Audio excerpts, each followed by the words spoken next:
Altar of Fangs is a new dungeon coming to World of Warcraft in patch 12.1 and Season 2 of Midnight. Because I'm something of a scientist myself, I decided to hop on the PTR to try it, going in legally blind as a healer. I'm legally blind, I can see, barely. And here are my totally scientific findings. Also, I hadn't played Resto Shaman in weeks when I tried this, plus I was at active war with the default UI, so I was a bit rusty. Some of you may die, but it's a sacrifice I am willing to make. In the first area of the dungeon, you need to destroy 6 caustic mist totems because they form a barrier to the first boss arena. And in this area there are 5 different trash mobs. Let's start with the Ravenous Descendants. These guys slap the shit out of your tank, and once they turn bright red, you might want to use a Soothe ability or help your tank run away. In the first pool here they are standing with Primal Serpents. They cast Piercing Hiss, which is a priority interrupt because not only does it do AoE damage, it also reduces your haste by 30% for 6 seconds. Basically a net negative bloodlust. Quick tangent by the way, this dungeon actually has a lot of things that reduce damage done, haste, movement speed, etc. While I totally support the vision of having mechanics that aren't just punished with damage, aka forcing low-key failure on the healer, the unfortunate thing is that because of the way damage works in World of Warcraft and especially in Mythic Plus, failing a mechanic and doing less damage means the pull will take longer, which puts stress back on the tank to survive and the healer to keep the team alive. But you know, it's a start, you can see it on the meters. Anyway, back to the trash before the first boss. We've got Venom Leeches and they don't do much except for throwing around poisonous blood puddles when they die. I've kept the 2 most dangerous and hard to pronounce mobs for last, Twin Fang Harrower and Ritual Chieftain. The Twin Fang Harrower shoots paralyzing shots at 2 random players, 1 for each head of the Twin Fang. This is a classic dispel one heal the other situation, but the cool thing is that this is also a ticking movement speed reduction, so freedom and soul removals also work here. If the debuff reaches 10 stacks, your movement speed will be 100% reduced, so you'll literally be frozen in place. Which can be dangerous because the Twin Fang also has a toxic breath that sprays out of both heads and then it starts rotating. So being able to move here is actually kinda nice, also for those poisonous blood puddles. The Ritual Chieftains are sort of guarding the 4 totems in the middle of the area, and they can be quite nasty. First of all, they have a tank buster called Dismember. This is as painful as it sounds, and it's a physical damage tank buster. Their main attack to watch out for though is Blood Sacrifice, and it has an amazing animation, like come on, that's pretty sick. When they do this, however, they do damage to the entire party and they apply a heal absorb. On its own this is fine, but it can be scary if it overlaps with a missed Piercing Hiss or 2, or everything that the Twin Fang is doing. Speaking of Twin Fangs, they are about to make an appearance when we fight the first boss, Rav'i. This fight revolves around one thing: Rav'i is hungry. How hungry? Starved. First, Rav'i does Ravenous Stomp because she's literally like starving. This causes the stalactites and rocks from the ceiling to fall. Standing in this will damage and stun you, avoid that. The falling rocks also hit 2 Twin Fangs, turning them into fresh meat and throwing them to the ground, crashing into 2 of these 3 carry-on piles. If you're the tank or a panicky control freak like me, keep an eye on where the bodies hit the floor and tank Rav'i near the empty pile. Because when she gets hungrier, she will try to eat at the nearest carry-on pile. If she ends up at a pile without fresh meat, she will start scavenging for food. I hope you're hungry. For nothing. She gains an absorb shield that the DPS need to damage through fast because while she's eating, Rav'i applies carry-on burst to all players. This is a stacking 9-second dot that gets applied or refreshed every 3 seconds. Rav'i is also a messy eater because she flings her food around, kind of like my cat Chrome's. But unlike my cat, you need to soak the rotten food before it hits the ground by standing in the circles. If you miss a circle, everyone gets another stack of carry-on burst. And now you're thinking, but still, what if I accidentally tank it near the body of a Twin Fang? Well, being good scientists, we obviously check this. Instead of scavenging, Rav'i starts a feeding frenzy, and that basically means that she does everything twice as fast. And as much. Bigger absorb shields, 1.5 second application on carry-on burst. Avoid this. After wolfing down her food, Rav'i regurgitates, kind of like my other cat sometimes, and she shoots out 3 waves of stomach acid at a random player. The ability does damage to the whole group, but if you get hit by the wave, your movement speed is reduced by 50% and you also do 50% less damage. Embarrassing. The ability should be easy to dodge with these improved visuals though. Outside of the food-related shenanigans, Rav'i also does triple shot. This is a dot that goes on 3 players, so you know. Healer mechanics. Guess what's next? More snakes. First we got high evolutionists, and they have 2 priority interrupts, or well, an interrupt and a CC.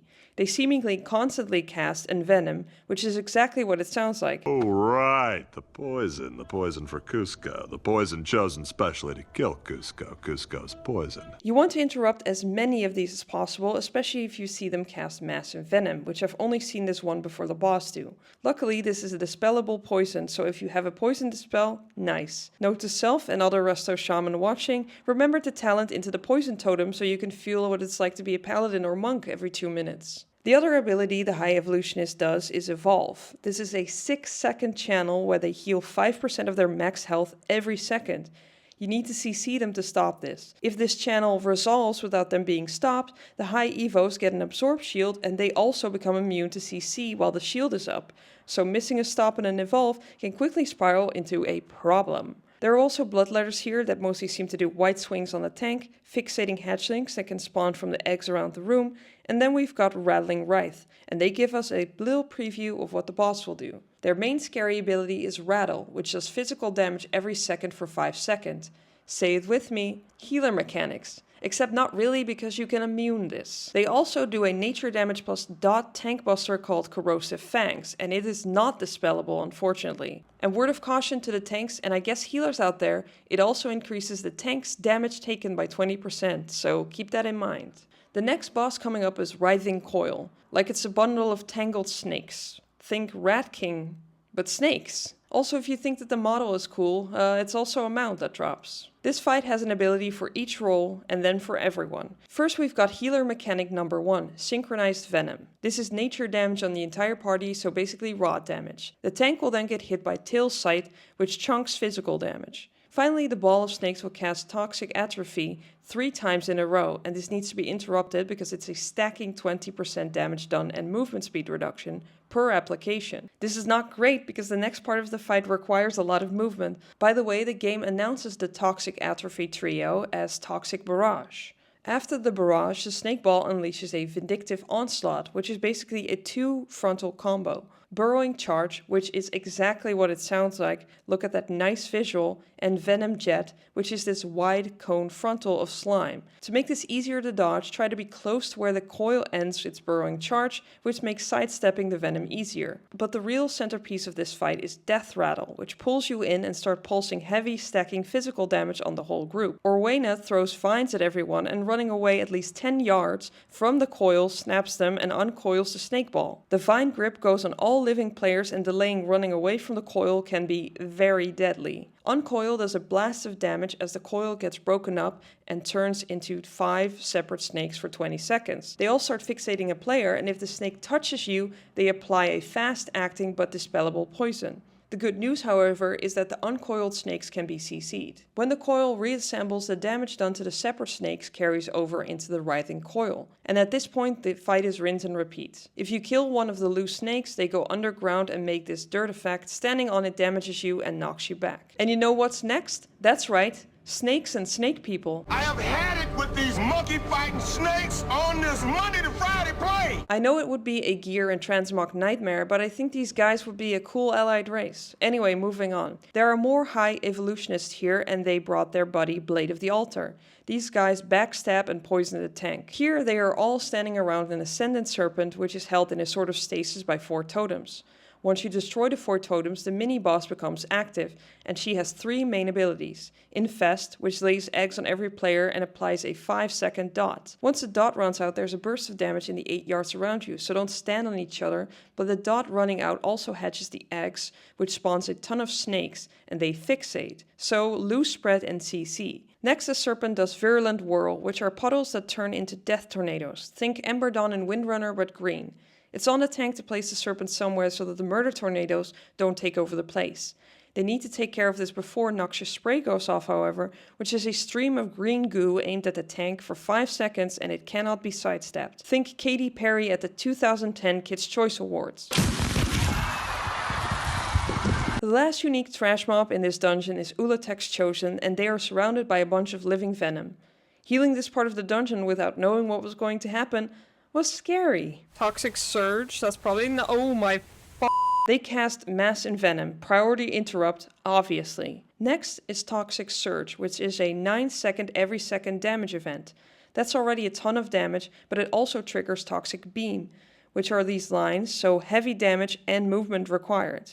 Healing cooldowns are nice here, but keep one in the back pocket for the last trash pack of the dungeon, because that pack has 2 Chieftains, Big Ouch plus Heal Absorb, and Tank Dismember, 1 Ulatex Chosen for more group damage, and 2 Blade of the Altars to increase the chance of your tank dying. What do you mean? What do you mean? What do you mean? If you're a healer, bring cooldowns and a clean pair of underwear. Lastly, we've got Zul'Jan, and look at these diagonal lines on the boss arena floor. These are important. Zul'Jan will start channeling Ritual of the Fang, which shoots venom lines across the diagonal lines. These need to be soaked because if you don't, an ability called Fang Empowered will pulse heavy stacking damage. You will wipe before you can say, oh, I think I need to soak that beam. Standing in the beam, however, applies a stacking dot called Ritual Venom, which will stay on you for 50 seconds. When it runs out, it damages you for every stack left, so you need to remove as many stacks as possible. But how? Oh my god, when? And how? Well, you need to get hit by the other mechanics of the fight. Finally, not being able to dodge gets rewarded. But there's a catch. Getting hit by Zul'Jan's physical abilities removes stacks of the poison, but it also triggers bloodletting, which drops an ouchie blood pool for every removed poison stack. So you need to be careful where you take an ability to the face, because you will need to have clear space to soak the ritual venom later in the fight. Zul'Jan does an ability called Axe Grinder. You'll know when you see this thick arrow. This removes stacks, but it's pretty risky because it does a lot of damage and it can be fatal. The safer option is Bone Slicer, where Zul'Jan throws an axe at a random player. Everyone caught in the path, this line, will also get hit. This is nice because it also applies a dot that removes a stack of poison with every tick, but beware of your positioning because every tick also drops a pool of blood. Zul'Jan also does a double physical damage slap combo wombo on the tank, and this drops stacks, so let it hit you if you have venom, but watch out where you do it and otherwise mitigate it. And that's all you need to know about Altar of Fangs, a dungeon full of snakes and damage done reduction effects. I think this is a pretty fun new addition to the game, and I look forward to running it for real 100 times. Thanks for watching!